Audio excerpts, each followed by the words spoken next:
Hello नमस्कार। MR seven classes में आपका एक बार फिर स्वागत है। आज का जो हमारा टॉपिक है वो रहेगा पंचायती राज व्यवस्था। पंचायती राज व्यवस्था का मतलब होता है यानी स्थानीय शासन। स्थानीय शासन से क्या क्या था, जो पावर का डिस्ट्रीब्यूशन, यानी ऐसी व्यवस्था को लाना जिससे क्या है, पावर का डिस्ट्रीब्यूशन हो सके। इसी के इसी यानी पंचायती राज व्यवस्था को लागू करने का ये जो उद्देश्य था वो सिर्फ यही था कि जिससे कि जो हमारी पावर है उसका डिस्ट्रीब्यूशन हो सके। लेकिन जो सबसे पहले स्थानीय स्वशासन का जनक जो है वो माना जाता है किसको, लिपन जी को, यानी लॉर्ड रिपन को। और जो हमारे दादा भाई नौरोजी थे, वल्लभ भाई पटेल थे, वो था, वो कौन थे, जो गांधी यानी गांधीवादी विचारधारा के जो नेता थे। वो क्या है, इस पर जो स्थानीय स्वशासन है उस पर उन्होंने जोर दिया था। लेकिन जो हमारे डॉक्टर भीमराव अम्बेडकर थे वो इसके खिलाफ थे। फिर भी क्या हुआ, फिर भी उन्होंने हमारे जो डीपीएसपी, जो यानी जो हमारे राज्य को निर्देश देते हैं, यानी आर्टिकल 40 के तहत उनको पंचायती राज व्यवस्था को आर्टिकल 40 में फिर भी जगह दी गई। उससे क्या है, इसका मतलब यह था कि राज्य पर बाध्यकारी नहीं है। फिर जो अगर सरकार वो सक्षम होती है तो इसे लागू कर सकती है, और नहीं है तो वो अगर व्यवस्था नहीं है तो वो इसको लागू ना करे। इसमें बताएंगे सबसे पहले स्थानीय स्वशासन का जनक के बारे में। स्थानीय स्वशासन के जनक वो कौन थे, लॉर्ड रिपन। रिपन को माना जाता है।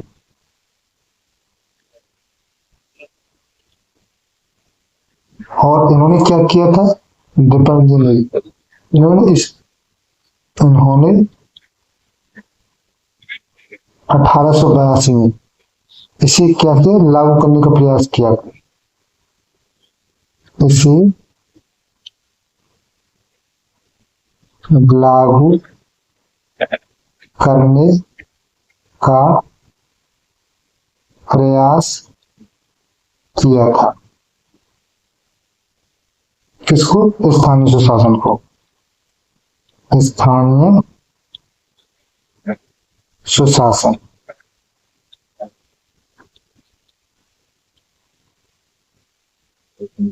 लेकिन जिस समय हमारा जो संविधान बना था उस समय भी जो गांधीवादी नेता थे उन्होंने क्या किया था, गांधीवादी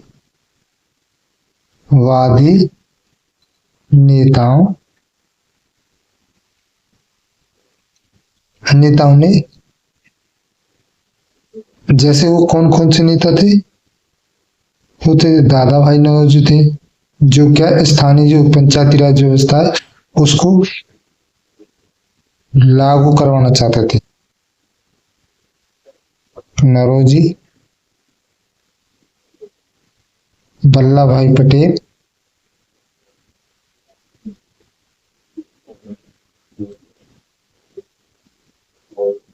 आदि, यानी जिनकी जो गांधीवादी विचारधारा थी उन नेताओं ने क्या किया, उसमें तो स्थानीय स्वशासन को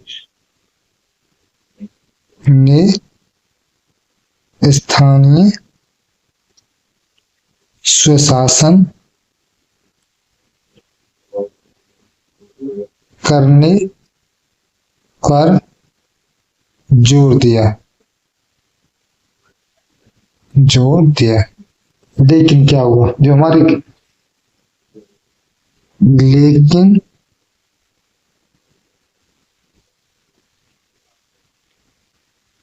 जो डॉक्टर भीमराव अम्बेडकर थे वो क्या थे, वो इसके खिलाफ थे, यानी स्थानीय स्वशासन से वो क्या थे, इसके खिलाफ थे। अम्बेडकर इसके खिलाफ थे। लेकिन फिर भी क्या हुआ, उन्होंने इसको जो पंचायती राज व्यवस्था है उसको क्या किया, फिर भी आर्टिकल जो हमारा अनुच्छेद 14 है, आर्टिकल 40 के अंतर्गत पंचायती राज व्यवस्था को जगह दी गई थी। अंतर्गत पंचायती राज व्यवस्था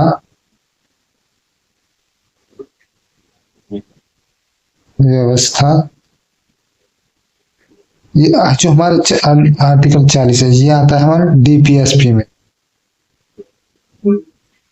डीपीएसपी में जगह दी गई थी,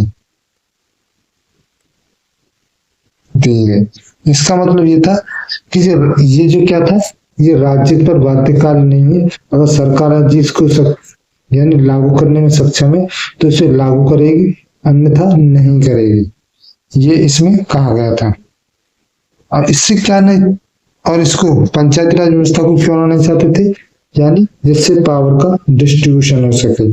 उस इसी का एक मात्र उद्देश्य यही था पंचायती राज व्यवस्था लागू करने का, कि जिससे क्या है, पावर का डिस्ट्रीब्यूशन हो सके, यानी लोकतांत्रिक विकेंद्रीकरण। सब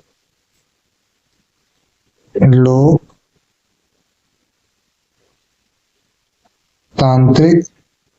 विकेंद्रीकरण, विकेंद्रीकरण यानी कह सकते हैं पावर डिस्ट्रीब्यूशन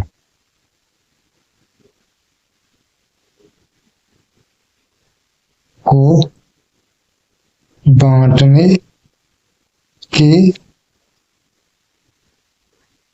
उद्देश्य से ही पंचायत राज व्यवस्था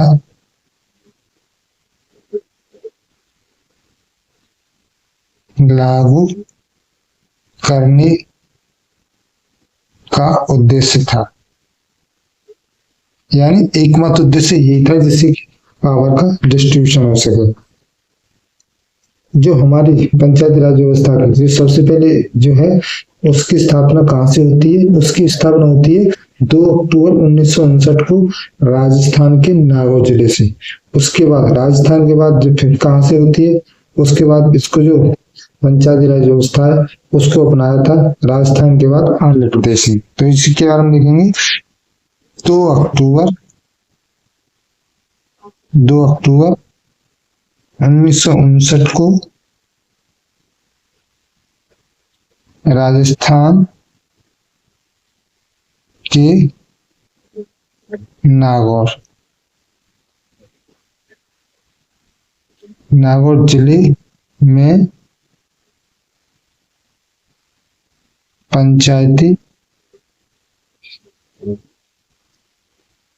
राज व्यवस्था की स्थापना की गई।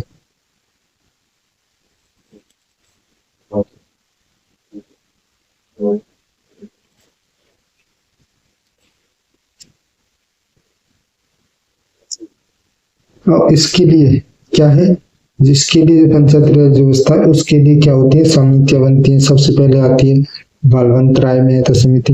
ये क्या है, जो पंचायत है उसको त्रिस्तरीय स्तर पर करने की वकालत की थी।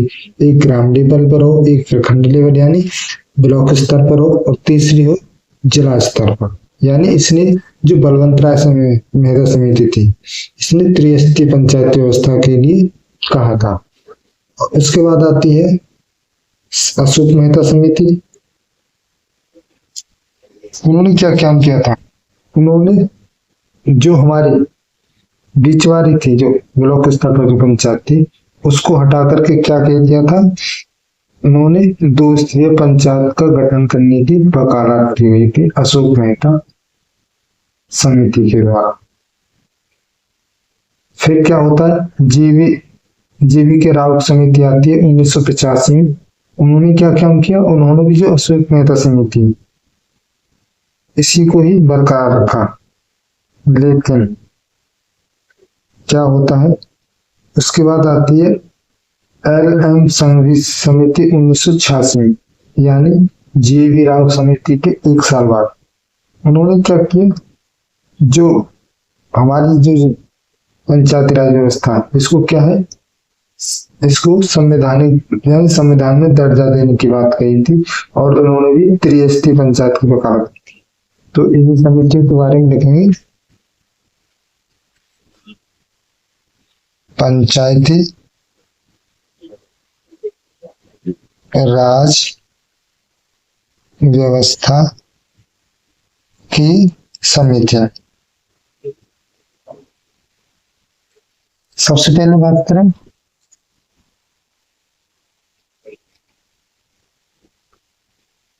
पहली अपनी बलवंत राय महतो समिति, बलवंत राय मेहता समिति, और ये कब आती है, ये आती है 1957। इसने क्या है, 3 स्तरीय पंचायत की वकालत की। वो कौन कौन सी पहली थी, ग्राम स्तर पर हो, ग्राम लेवल पर, इसी जो पंचायत व्यवस्था वो हो प्रखंड लेवल पर, यानी ब्लॉक लेवल स्तर पर, तीसरी है जिला स्तर। इसलिए इन तीनों को बोला जाता है त्रिस्तरीय पंचायत, त्रिस्तरीय पंचायत। लेकिन इसके 20 साल बाद क्या होता है, फिर आती है बलवंत राय मेहता समिति। बलवंत राय मेहता समिति की बात आती है अशोक मेहता समिति, अशोक मेहता समिति। इसने क्या सिफारिश की थी, और ये आती है 1976। इन्होंने क्या काम किया, जो प्रखंड स्तर पर थी, ब्लॉक स्तर पर, उसको हटाकर क्या कर दिया, जिला स्तर पर और ग्राम लेवल पर 2 प्रकार की यानी 2 स्तरीय पंचायत की यानी वकालत की थी इन्होंने। किस किस पर, ग्राम स्तर पर, ग्राम स्तर पर, दूसरी थी जिला स्तर पर, यानी 2 स्तरीय पंचायत।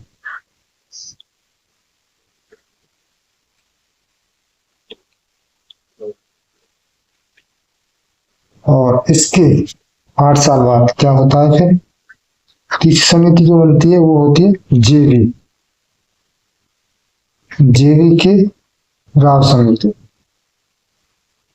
यानी ये कब आती है, ये इसके 8 साल बाद आती है अशोक मेहता समिति के 1985। इसने भी क्या काम किया, इसने जो अशोक मेहता समिति ने जो सिफारिश की थी उसी को बरकरार रखा, यानी उन्होंने भी 2 स्तरीय पंचायत की बात थी। लेकिन इसे चौथी समिति आती है, वो आती है एल एम सिंघवी समिति, समिति 1986 में। इन्होंने फिर से क्या काम किया, जो पंचायत राज व्यवस्था थी उसको क्या है, संवैधानिक मान्यता देने की बात कही गई, और क्या हुआ, और त्रिस्तरीय पंचायत की वकालत की इन्होंने। संवैधानिक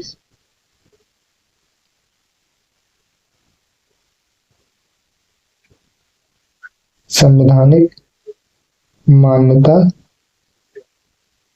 देने के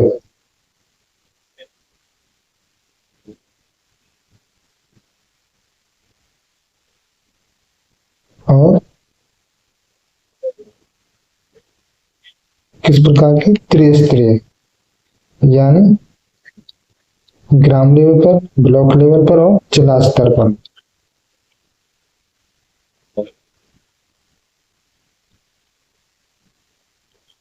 सबसे मेन जो बात थी इस समिति की वो थी, इसको क्या है, संविधान में इसको दर्जा दिया जाए, इसकी बात की गई थी, किसके द्वारा?